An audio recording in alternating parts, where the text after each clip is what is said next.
Now, continuing the theme of remembrance, I was invited to HMS Excellent in Portsmouth to witness 4 World War II veterans receiving France's highest military honour. The men, all in their 90s, were presented with the Légion d'honneur for the part they played in liberating France and ultimately Europe in the days that followed the D-Day landings. On this day, it was a poignant reminder of the courage and sacrifice that so many men and women made to bring freedom to Europe from the clutches of war.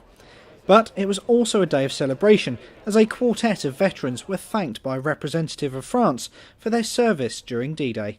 It's a great privilege to be here as a French consul, to present Légion d'honneur to 4 veterans. It's a beautiful venue, it's a beautiful service, a great service, and it's the experience of this gentleman, which is very important to remind us that they survived to very difficult, situation, and as the Lord Lieutenant say, one of them escaped from the death many times. Even when he back home, everybody was he was dead.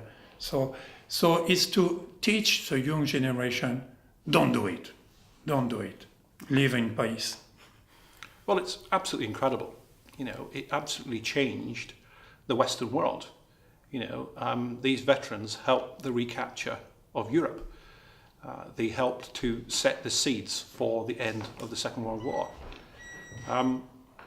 It is interesting is that each and every one, when you speak to them, their bubble really shrinks to something really, really small, because they only tend to remember the bit that they played. And so their example, it just inspires us and continues to inspire us. And I, for one, am hugely proud of the relationship that we have with our veterans. But what did the men of the hour have to say about this great honour? Awe-inspiring, I suppose. It feels very pleasant, It was, if you'd said 20 years ago, I would have laughed at you. I would receive this medal. Well, it's so long ago that it's sort of dim in my memory, but at the same time, if I bring it back, I can remember most. I feel quite highly honoured to be receiving the medal. I share it with the rest of us. We all did our bit together. None of us stand out on our own. We're all one company, one,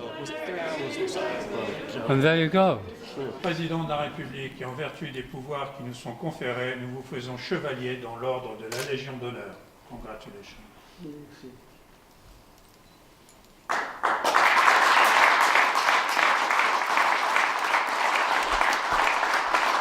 Do you think that the youth of today would be able to cope in the situations in which you and your comrades fought in all those years ago?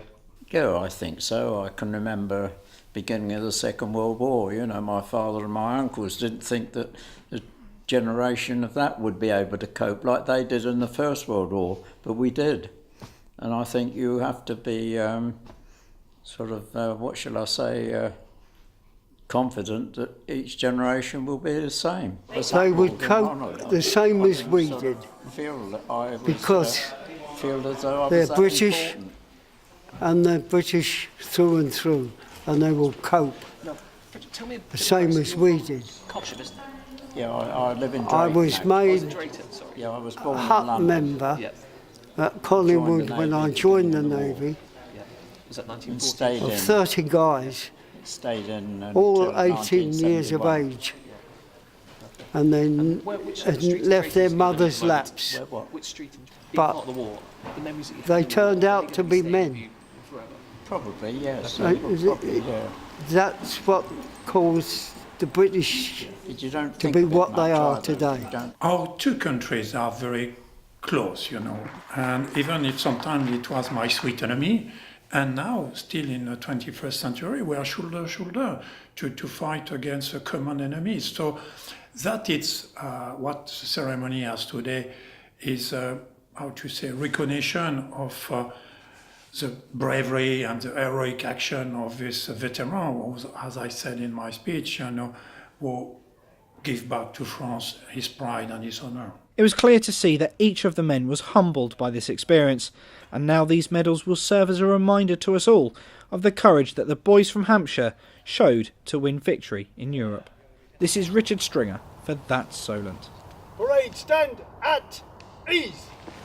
Stand easy.